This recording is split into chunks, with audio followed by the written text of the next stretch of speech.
emad on endale ostnud juba ära kleidid ja isad endale pintsakud ja siis on veel ostetud ehteid ja saapaid ja mütse ja kõike muud, aga pisiperele, mida osta, tekib see küsimus, aga sellele küsimusele vastab kenasti Telliskivi loomelinnakus kauplus Minu väike maailm. Ja mulle tundub, et kõik need asjad, mis me siin näeme, on ikkagi selline hea Eesti, väga lapsesõbralik, väga nahasõbralik käsitöö. Just, teil on õigus.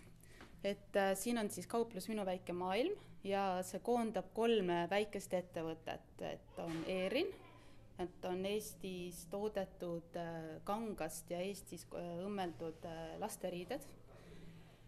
Siis on Villapai, mis on Eesti lambavillast tooted ja Nurmeseep, et Eesti käsitöö kosmeetika.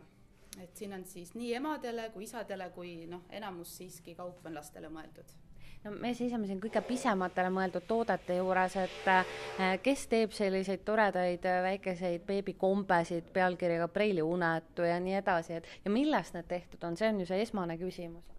See kõik on orgaaniline puuvill ja see kangas on Eestis kootud ja kaubamärk on Eerin. Ja kõik need tooted, mis on olemas, on siin just selles poes ainult. Et selline valik siis. Kui palju te üldse neid tooteid sisse võtate, kui suured on need numbrid, kui lai see valik on ja kas saab ka tellida näiteks, kui teil mõnda toodet ei ole, siis te saate kohe nagu nii-öelda, et kui ma täna tulen siia ja seda toodet ei ole, siis te reedeks olete selle juba tellinud? Just, põhimõte on selles, et me ise teeme ja ise müüme. Et kõik need tootjad, ühesõnaga, kes siin poes on esindatud, et nemad ka siin ise müüvad ja on olemas. Et kui mingit numbrit ei ole, siis ruttu õmbleme juurde ja teeme armsad käsitsi siiditrükid peale. No, käsitööst on teil palju sokke ja kindad, nüüd talvehooaeg tuleb. Mis teil kõige suurem müügihitt praegu on?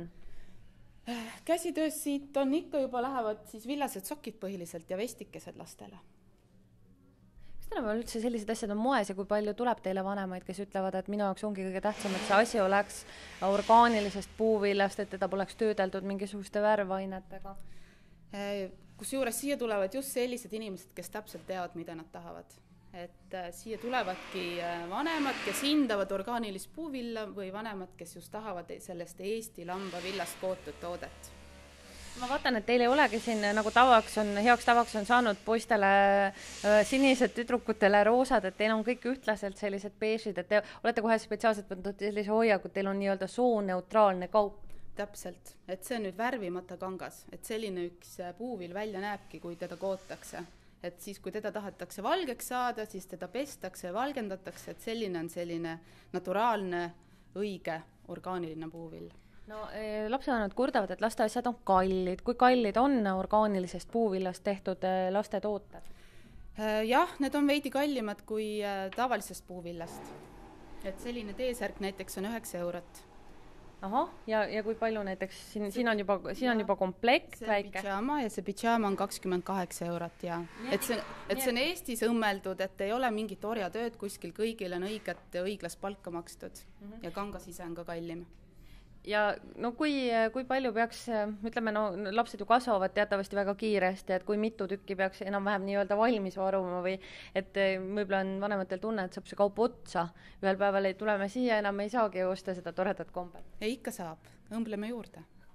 Ja kena, ega muud siis kui kõikidele lapsevanematele, et astuge sisse kauplusesse Minu väike maailm, seal on tooted lastele, mis on kehasõbralikud ja toodetud orgaanilisest materjalist, sellisest, mida pole ühegi värvainega värvitud ja mida pole mõned teised pisikesed lapsed kusagil kauges Aasia riigis valmistanud. Täpselt.